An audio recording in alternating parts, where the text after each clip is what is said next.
रोहित दादाला विचारा माझा अनुभव एकदा. साखळेच्या एकदा आमच्या त्या कालवा सल्लागार समितीची मिटिंग चालू झाली आणि सगळ्यांनी आता तिथं पार आंबेगाव, जुन्नर, इकडे पलीकडे रोहित दादा, करमाळ्याला संजय शिंदे, सगळ्यांची मिटिंग झाली आणि मला विचारलं तुझं काय. म्हणलं मला काही एवढं कळत नाही गाड्या. म्हणलं तुमचं वाहू द्या, सगळं झालं. म्हणलं मला एकच कळत आहे, कॅनल माझ्या हद्दीतून जातोय, नाही माझ्या लोकांना पाणी मिळालं हे ब्लास्टच करून टाकीन. म्हणलं याचा सोयी लावा, असं काळजी करू नका तुम्ही.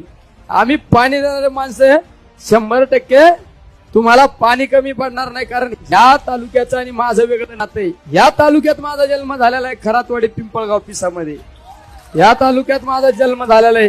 त्यामुळे ज्या तालुक्यामध्ये जन्म झाला त्या तालुक्यासाठी काहीतरी करण्याची आज ही वेळ आलेली. त्यामुळे तुमचे आशीर्वाद मला द्या.